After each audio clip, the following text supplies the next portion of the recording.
ছাত্র দলের সমাবেশকে ঘিরে বিক্রি হচ্ছে পতাকা, যেমনটি কিন্তু আপনাদের দেখাচ্ছি। অনেকেই কিন্তু এই পতাকা বিক্রি করার জন্য নিয়ে এসেছেন।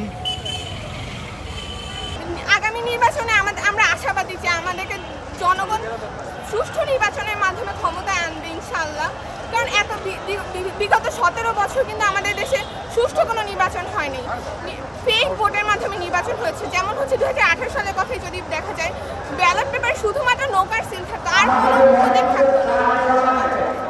এবার যদি সুষ্ঠু নির্বাচন হয়, ইনশাআল্লাহ হবেও, এই সুষ্ঠু নির্বাচনে জনগণ আমাদেরকে ভোটে জয়যুক্ত করবে এবং আমরা জনগণের সর্বস্তরে জনগণের জন্য কাজ করব।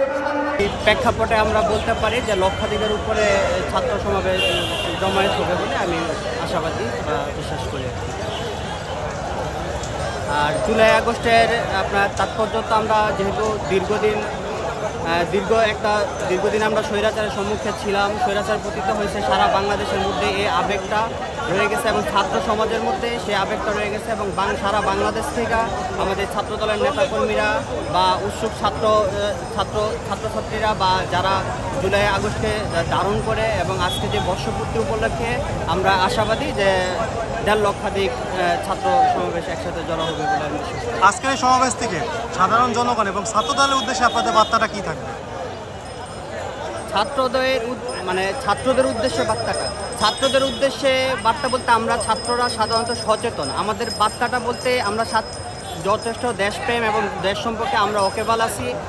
দেশপ্রেম যেহেতু আমাদের মধ্যে আছে, ওকেবাল আছি। আমরা বার্তা বলতে আমরা স্বৈরশাসকদের উদ্দেশ্যে, যারা এটা স্বৈরশাসক ভিতরে লালন করে, তাদের উদ্দেশ্যে আমরা বলতে চাই, ছাত্রদের উদ্দেশ্যে না, যে কখনো যদি কোনো স্বৈরাচার মাথা চারা দিয়ে উঠে বাংলাদেশের ছাত্র সমাজ এই জুলাই আগস্টে যেরকমভাবে জেগে উঠেছে ভবিষ্যতেও জেগে উঠবে যদি কোনো স্বৈরাচার মাথা চারা দিয়ে ওঠে, এটা যেই হোক।